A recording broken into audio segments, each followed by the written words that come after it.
Hai guys, jumpa lagi dengan saya Sus and Pet di sini di tempat pengasingan saya guys karena corona. Jadi saya di karantina dan diasingkan di rumah ini guys ya. Dan di sini rumah ini cuma sendiri di sini dan tidak ada orang yang lain guys.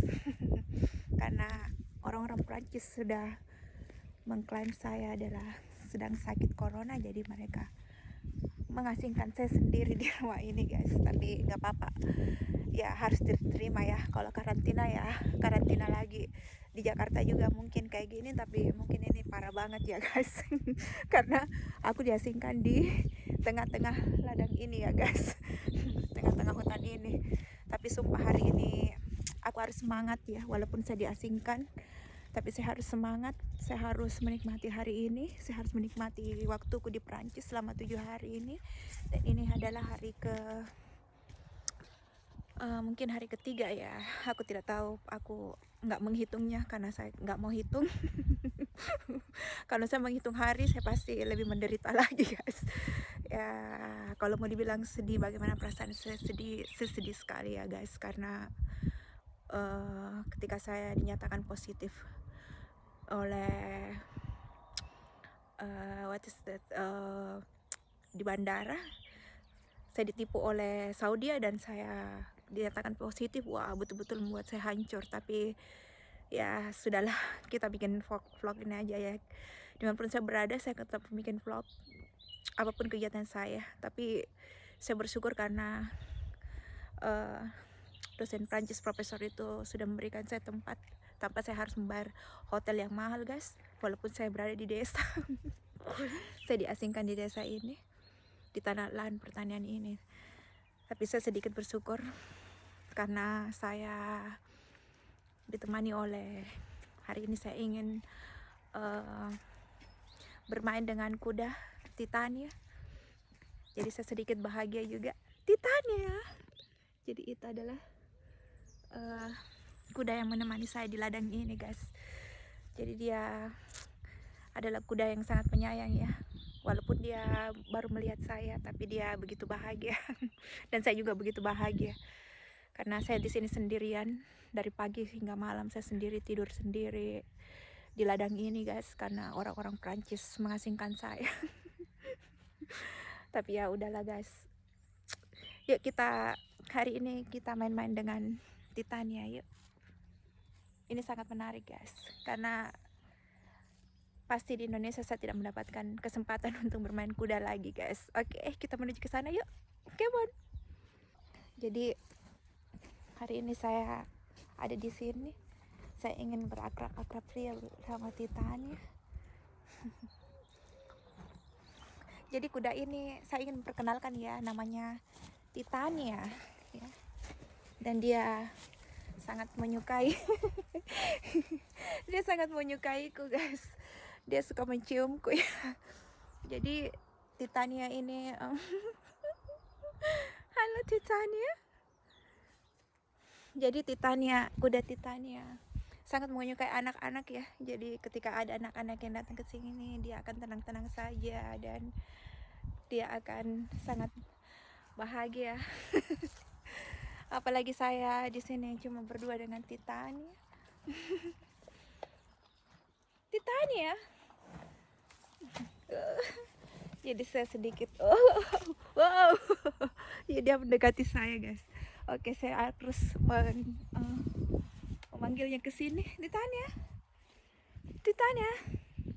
Saya harus memanggilnya ke sini supaya dia tidak keluar ke situ, karena mereka menaruh di situ listrik ya. Jadi itu kawat itu mengandung listrik, jadi sangat berbahaya. Tapi kuda itu tahu bahwa dia tidak akan menyentuh kawat yang berlistrik itu. Jadi kuda ini tahu ya, gitu. Jadi saya panggil dulu ya. Saya panggil dulu ya Titania. Titania. Titania. Dia sepertinya ingin keluar, tapi saya harus jalan dulu ya supaya saya memancingnya untuk berjalan menuju saya. Oh iya, jadi dia berjalan menuju saya guys. Tuh dia mengikuti saya. Wow, titanya. Jadi dia sepertinya mengenal namanya ya. Jadi ketika dia dipanggil, dia akan ikut juga. Jadi tinggi dari kuda ini guys 180 cm ya. Jadi dia tinggi sekali. Dia tinggi sekali. Saat ini titanya sedang kotor karena kalau di musim dingin ini kan musim hujan, jadi biasanya dia sembarang tidur, titanya sembarang tidur, jadi dia kotor sekali. Kotor sekali. Tapi di bila spring atau summer dia sangat bersih. Ini jadi titanya mengikuti aku terus ya guys. Ya kadang-kadang kita merasa sedih tentang apa yang terjadi dengan diri kita, misalnya seperti saat ini yang terjadi pada saya ya. Saya tidak jadi pulang ke Indonesia karena saya mendapat musibah ya di bandara, yaitu ya begitulah, penipuan salah satu maskapai.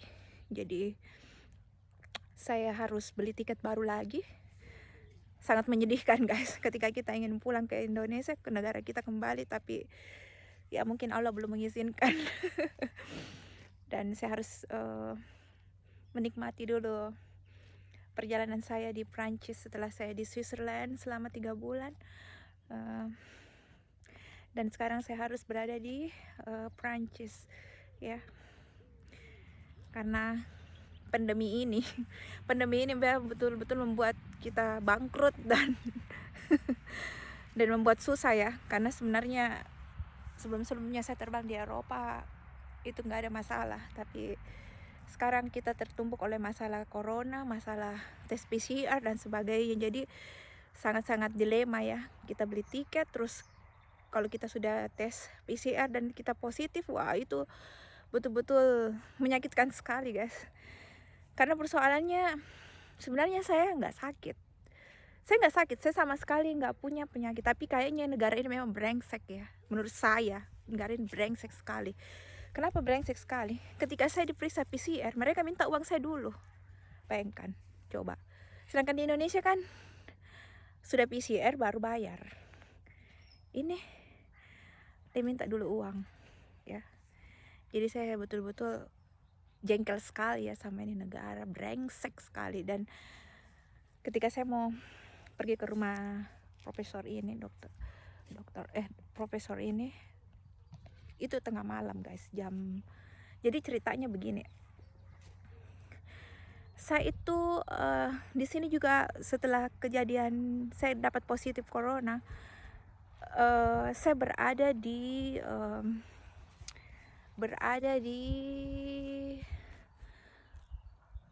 bandara ya.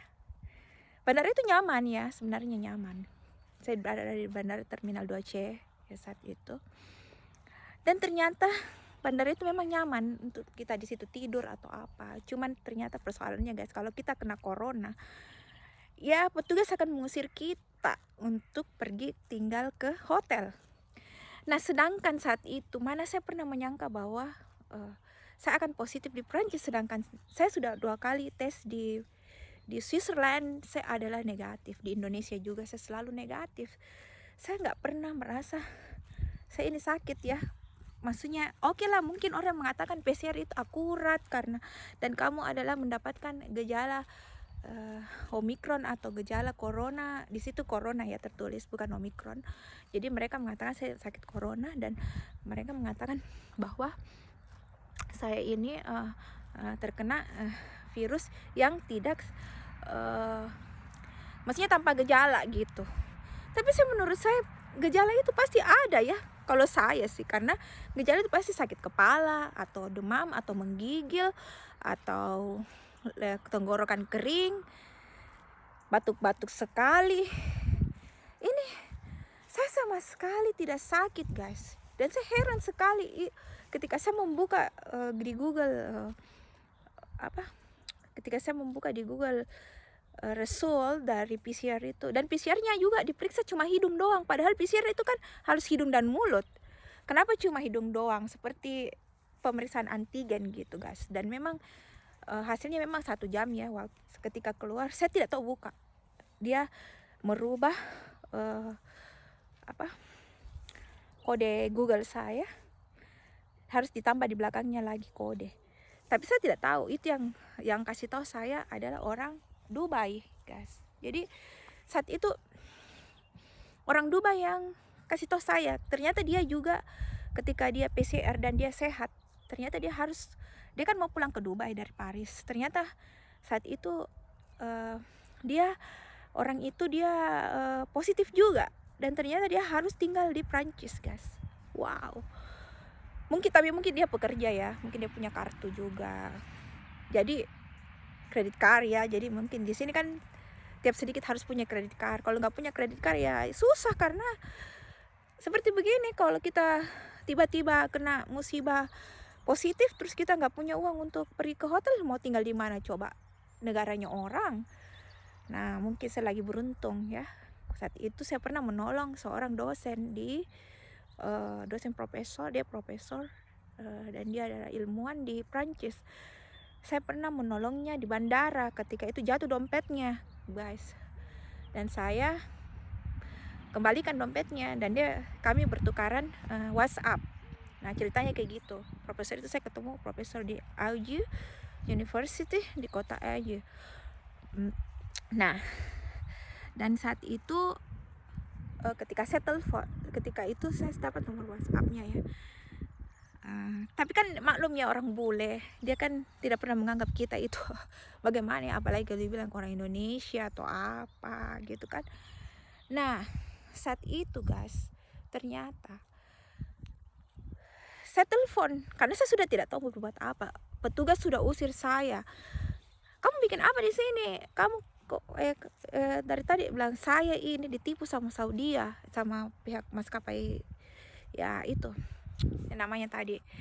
Ya saya sudah ditipu sama Saudi ya, saya bilang begitu. Dia mempending penerbangan saya, dan ternyata penerbangan dari kemarin orang sudah boarding gitu guys. Jadi saya betul-betul sakit hati. Masalahnya sakit hatinya oke, nggak jadi berangkat, tapi masalahnya ini bukan negara saya gitu kan. Saya akan tidur di mana? Dan ternyata memang pas begitu beli tiket, pas ada tiket keluar dan hasil result saya juga keluar. Tapi kan saya yakin saat itu saya negatif karena saya kan memang nggak sakit gitu. Ternyata mungkin karena capek, saya tidak tahu. Tidak mungkin juga capek ya. Ternyata positif pas dibuka. Itu lagi bukanya juga susah bukanya. Saya nggak tahu bagaimana. Jadi saya bilang, kenapa ada orang bikin result yang dibuka itu susah dan tidak ada juga kode barnya. Kode barnya itu bentuknya garis-garis doang, bukan yang kode bar yang biasa gitu kan. Jadi saya begitu, kok di sini begini, terus kan aneh banget gitu kan. Terus pas keluar positif. Aduh, saya betul-betul menangis setengah mati guys. Saya curcol ini ya guys, soalnya aduh, bagaimana perasaan Anda ketika Anda jadi saya ya, ketika Anda ketika Anda atau teman-teman bernasib seperti saya. Terus apa yang mesti dilakukan ya saat itu? Coba kalau nggak punya uang ya karena di sini kan kuncinya adalah uang, karena ada hotel, oke. Tapi kalau hotelnya setiap hari 1 juta, terus gue mau harus bayar 7 juta, di mana ambil uang? Sedangkan saya saja sudah ditipu sama pihak maskapai Saudi ya. Jadi saya betul-betul kecewa guys. Saat itu saya putus asa, saya duduk termenung, saya berpikir apa mesti saya lakukan. Akhirnya saya buka HP saya cari teman saya. Sebelah saya tidak tahu, saya mau tahu, pokoknya saya harus kan, kalau sifatnya orang bule tuh, kalau kita bisa yakinkan dia, dia akan percaya sama kita. Sebenarnya orang bule itu tidak percaya sama siapa, apalagi dibilang orang asing seperti saya ya, apalagi orang Prancis. Aduh, orang Prancis kalau kau bahasa Inggris dia tidak akan tolong kamu. Itu setahu saya orang Prancis sangat tidak, masih mendingan orang Swiss lah. Orang Swiss itu walaupun begitu masih bisa membantu ya, walaupun kita English dia bantu kita. Tapi kalau orang Swiss, orang Prancis jangan harap mau bantu. Jadi pada saat itu nasib saya ini waktu kejadian ya guys, saya terduduk termenung. Saya merasa, oh ya Allah, kau mau hukum saya ya gitu kan. Ketika saya sudah liburan, ternyata kau beri saya duka. Setelah saya senang-senang berapa bulan, akhirnya kau beri saya kedukaan ya. Saya betul-betul merasa seperti gembel gitu guys, gara-gara pihak maskapai ini. Betul-betul seharusnya saya sudah ada di negaraku gitu kan, di Indonesia. Nah, saat itu saya telepon teman saya paksa, saya video call dia. Nah, saya bilang, kok siapa gitu kan, you. Saya kasih tunjuk foto saya kirimkan di WhatsApp. Ini saya kemarin dulu, kalau tidak salah 3 bulan yang lalu kita ketemu di bandara ketika kamu dari universitas, ketika kita bertemu di Paris juga, Prancis. Waktu itu saya menolongnya ya. Dia dari mana? Dari Afrika Selatan kalau saya tidak salah ya. Nah, profesor itu dari Afrika Selatan habis seminar gitu kan. Nah, saya bilang, sekarang waktunya kau yang tolong saya gitu, help me gitu kan. Terus dia bilang, kau siapa? Bilang, saya orang Indonesia yang kemarin tolong kamu ketika itu dompetmu hilang gitu kan. Akhirnya dia bilang, oh iya. Tapi saya bilang, bisa kan kau jemput saya di sini? Saya tidak tinggal di Paris, saya tinggal di Auge. Oh my god. Terus saya bilang, gak bisa aku ambil saya di sini? Dia bilang tidak bisa karena kan 4 jam dari Oju ke bandara guys. Wah, kacau sekali pikiran saya saat itu. Apa mesti saya lakukan? Saya bilang, aduh tolong saya dong saat ini Bu. Saya bilang begitu, Mrs. tolong saya atau help me gitu. Saya butuh sekali pertolongan Anda gitu kan. Saat itu saya sudah tolong Anda, seandainya saya bisa saya ambil dompetmu. Saya bilang gitu, I got your pocket, I said that. And dia bilang begini, tolong saya tidak punya uang untuk membayar hotel gitu kan. Saya tidak punya uang untuk membayar hotel, sebuah hotel gitu kan. Hotel yang ada di sini. Akhirnya dia bilang, ya udah kamu ini, dia kirimkan saya bus ya menuju ke Auju. Untung saya ada di Auju karena dia kan sebenarnya tinggalnya di Dupont ya. Akhirnya waktu saat itu akhirnya dia mengirimkan saya ini jam 2 malam. Ternyata itu adalah bus jam 2 malam guys, Flixbus. Oh my god. Dan saya bilang, wah ini jam 2 malam, jam 1.50 ya kalau nggak salah. Waduh, pokoknya saya waktu itu betul-betul guys kacau ya. Saya juga berpikir di mana saya mau kencing, di mana akhirnya saya pergi ke mana toilet, saya harus cuci muka, saya harus minum. Dan saya simpan uang saya tidak minum 3 euro, saya tidak peduli. Akhirnya saya pergi di hotel, dan di hotel itu guys saya ketemu, saya duduk. Untungan di sana kalau kita duduk di hotel lobby nggak ada yang ngusir gitu kan, nggak ada yang ngusir. Saya duduk di situ, terus saya lihat orang tidur juga, maksudnya dia tertidur laki-laki gitu. Mungkin dia juga senasib sama saya tidak tahu.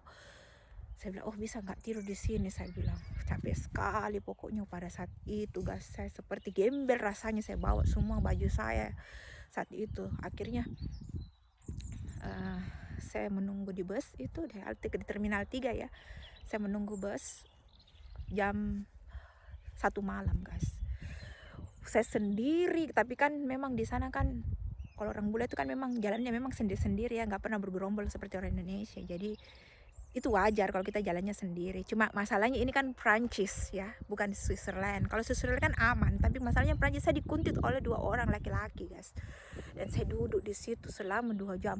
Akhirnya saya bilang, aduh saya harus menyelamatkan diri ini. Terus ada yang kasih tahu saya, bilang di sana ada kantor gitu kan, office.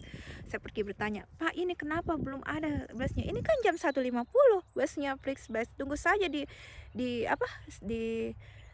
stasiun H. Oh oke. Saya menunggu di stasiun H sendirian guys. Saya sudah tidak peduli ada setan tidak ada setan. Saya sudah dengar bunyi-bunyi aneh-aneh dekat saya. Bayangkan itu jam 1 malam guys, saya duduk sendirian di situ seperti, aduh begini ya rasanya gembel.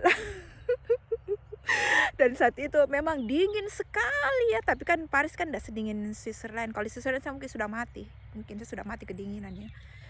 Akhirnya dia bilang, Di situ perempuan yang kasih tahu saya, kamu saya ketemu sama orang Prancis perempuan, dia bilang mau kemana, saya mau ke Auji.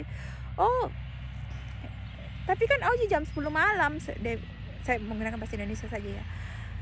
Tapi saya bilang, tapi ini teman saya menyuruh saya datang pagi gitu. Sampainya kan kalau jam 7, jam 1, jam 2 malam kan sampai jam 6.30 ya. Dan ternyata pulsa saya habis. Teman saya bilang, oh ibu itu bilang, profesor itu bilang, oh nanti kamu datangnya pagi, saya nggak bisa sekarang jemput kamu di stasiun, saya harus istirahat. Astaga, stresnya saya luar biasa. Akhirnya saya duduk di situ termenung. Oh my god, dinginnya luar biasa. Akhirnya saya ganti sepatu saya, sepatu bot. Untung saya pakai tas-tas itu ya, kayak tas-tas tentengan, jadi saya bisa ganti-ganti jaket saya bisa tambah jaket atau apa, atau ganti jaket lagi. Kalau suasananya sudah panas, saya ganti lagi jaketku. Kalau seandainya dingin sekali lagi, saya ganti lagi dengan jaket yang tebal, dengan sepatu yang tinggi. Jadi saya ganti lagi guys ya. Oh bayangkan itu, seperti apa saya duduk di terminal itu, nggak ada orang. Ternyata cuma saya sendiri. Dan saat itu saya lihat ada 2 orang mengikuti saya gitu kan, tapi dari jauh sekali tuh orang. Mungkin orang itu mau, saya tidak tahu, mungkin dia mau bertanya, dia mau apa, saya tidak tahu. Laki-laki ya. Aduh saya panik sekali. Tiba-tiba itu Flexbus datang jam 2 malam. Akhirnya saya bilang, oh syukur dah, ternyata dia tembak saya 1,7 juta. Padahal saya bilang, ini harganya kan cuma 300.000 ke Ojo, kenapa saya harus bayar 1,6? Kamu kan orang asing, you English, why you English? Dan because you using English, you must be take your bag alone. What do you say? Tapi ini tengah malam ya, jadi saya betul-betul sudah pasrah sama Tuhan. Ya Allah, tolong saya gitu. Tolong saya ya. Cuma ini adalah bus terakhir untuk pergi ke Ojo dan sudah tidak ada lagi. Dan saya tidak mungkin tidur di sini, ini tengah malam. Akhirnya saya bilang, sudahlah saya bayar saja 65 euro atau sama dengan 1,7 atau 1,5, 1,6. Saya sudah tidak peduli lagi, saya sudah tidak punya uang. Saya bilang, aduh tidak ada uangku. Saya bilang, saya nanti kalau di sana saya minta tolong saya sama profesor, bagaimanapun itu pasti dia kasih makan saya, mau makan Indomie kayak mau makan apa kayak. Saya sudah pasrah sama Tuhan karena saya sudah tidak punya uang untuk bayar apa-apa guys. Curhat ya. Ya ini perjuangan, maksudnya ini adalah penderitaan saya, suka duka saya dia berada di Eropa ya guys. Saya angkat sendiri tas saya, naik ke atas bus. Wah, saya tidak peduli itu berat atau berapa kilo, saya sudah tidak peduli.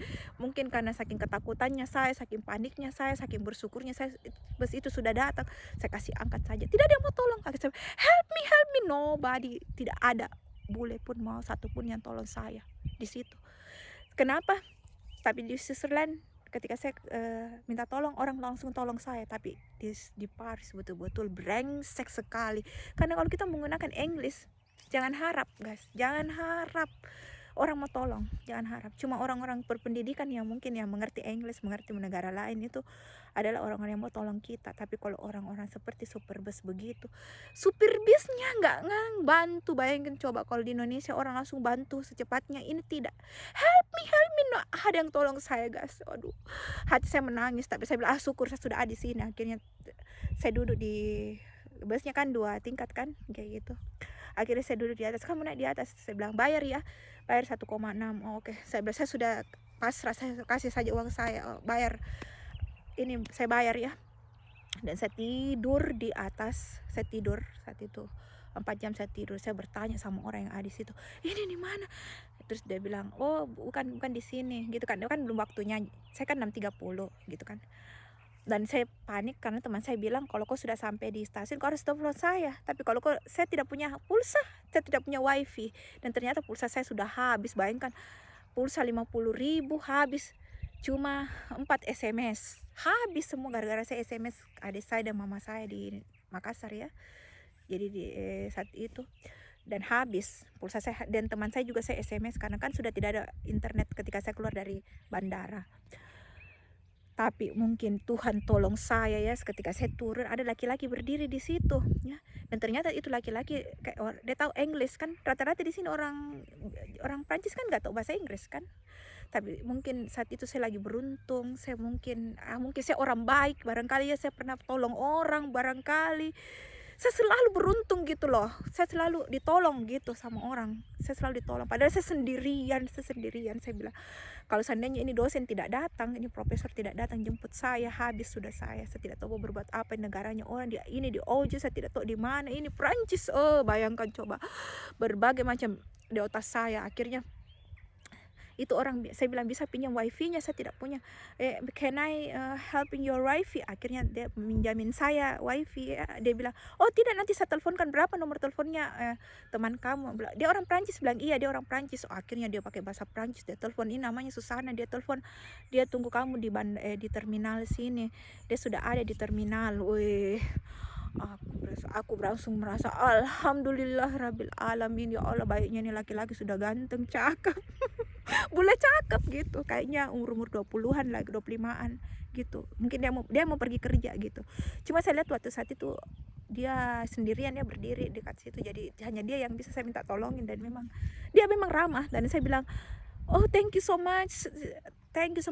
Dan dengan saking baiknya orang itu, dia bilang, oh no problem, I happy, I like it. Oh, saya begitu bersyukur ya, karena tukang besi itu sangat jahat sekali. Dia tidak pernah mau tolong saya, walaupun angkat koper saja tidak mau, guys. Akhirnya saya pun senang sekali ya itulah kisah saya. Akhirnya saya berada di sini, saya berada di OU pertama. Kemudian dosen itu mengasingkan saya di sini, guys, di rumah ini. Jadi saya tinggal di sini sendirian ya. Jadi dia menyiapkan saya makanan, dan ini ada tukang kudanya, tapi utungannya jauh. Jadi kudanya dikasih makan atau dikasih minum aja, atau dikasih makan roti, dia makan gitu kan. Jadi saya tinggal dengan kuda ini. Jadi setiap hari saya main di sini. Saya main bersama Tatiana. Jadi dia adalah orang yang setia menemani saya selama saya di karantina, guys. Ya begitulah, saya cuma disiapin makanan di sini. Terus nanti hari Rabu saya akan pergi, Rabu malam atau Kamis saya akan pergi tes PCR ya. Tapi saya tidak tahu sistem yang ada di tes PCR, saya tidak tahu sistemnya bagaimana, harus janjian atau harus menelpon. Tapi katanya sistemnya di Perancis dia menelpon ya, saya tidak tahu juga, karena ibu profesor dia mau antar saya. Dan saya sudah tidak punya uang mau bayar 1,7 juta, guys, yaitu 65 euro ya, 65 euro untuk PCR di sini, guys. Kalau di Swiss kan 2,5. Bayangkan uang saya habis 2,5, 1,8 uang saya habis. Teman saya bantu saya juga, dan ternyata itu tidak berlaku. PCR-nya terbuang percuma, guys. Bayangkan, dan sekarang saya harus PCR lagi, dan saya harus bayar 1,7, pokoknya sekitar 1,7 jutaan atau 1,680, tidak tahu, guys. Yang jelas saya minta tolong sama dia, karena kan bayar PCR kan harus pakai Mastercard ya, pakai credit card. Saya cuma bilang minta tolong, saya tidak minta uang sama kamu, tapi sama ibu, tapi saya minta tolong PCR saya dibayarkan, guys. Wah, bayangkan coba, saya betul-betul saya sudah tidak punya uang, guys. Saya tidak punya apa-apa sekarang, yaitu adalah hanya uang untuk karantina nanti di Jakarta juga. Saya kan harus di karantina juga, dan saya harus tinggal di Jakarta 7 hari. Ya otomatis lah saya tetap membutuhkan uang ya kan, guys. Jadi saya bercerita ini, guys, tentang pengalaman saya ya, guys. Dan saya sekarang lega karena semuanya sudah berlalu ya, penderitaan saya. Saya duduk sendiri di halte bus seperti, saya menangis ya Allah, tolong saya gitu kan. Dan masuk ke toilet saja harus punya kartu, harus anggota hotel. Dan saya mau pipis, saya mau minum, akhirnya saya tidak tahu juga, Tuhan tolong saya ya, karena saat itu pembersihnya yang kulit hitam itu bantu saya, langsung dia bukain pintu gitu kan. Saya bilang, kamu apa, what you dia menggunakan bahasa Prancis ya, please I want pipi gitu kan, I want going on toilet. And dia sedikit marah-marah ya sama saya, tapi dia bukain saya pintu. Waduh, senangnya hatiku. Saya sampai di dalam, ternyata semua pintu terkunci, pintu WC, tapi ada satu WC untuk mungkin karyawan ya terbuka. Akhirnya saya kencing, aduh, akhirnya saya bisa buang air kecil di situ, betul. Dan saya minum, saya tidak punya uang lagi, saya simpan uangku untuk naik bus ya, dan ternyata memang betul saya dikenakan 1,6 itu bus. Ya ampun, 65 franc. 65 euro, 65 euro. Wah, 1,7. Aduh, saya betul-betul panik. Saya bilang, untungan saya tidak beli apa-apa. Saya minum air keran di toilet. Saya tidak minum, saya tidak makan. Dari pagi saya tidak pernah makan. Saya sudah tidak punya selera lagi makan, guys. Ya, jadi itu yang terjadi pada diri saya selama di Prancis ya. Memang negara ini, menurut saya negara ini adalah negara brengsek. Walaupun tahu, oke, dia indah, ya indah. Tapi menurut saya orang-orangnya brengsek. Banyak yang brengsek mereka. Bayangkan aja. Jadi ya, sudahlah guys. Saya akan buat vlog ini curcol ya. Jadi kalian kalau harus mau keluar negeri ya harus siap-siap mental. Kalau mentalnya lemah, mentalnya cengeng ya, jangan berani-berani pergi ke luar negeri guys. Oke guys, jadi saat ini saya berada bersama Titania. Jadi tiap hari saya menyayanginya ya guys. Titania ini kotor karena dia tidur di lumpur ya tadi malam, karena tadi malam itu hujan deras guys. Hujan deras. Jadi dia hujan deras ya. Kita bisa lihat kuda itu guys. Ya, gitulah guys. Oke guys,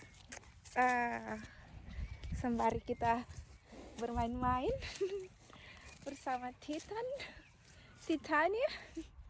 sembari kita bermain-main sama dia. Dia senang sekali ya guys.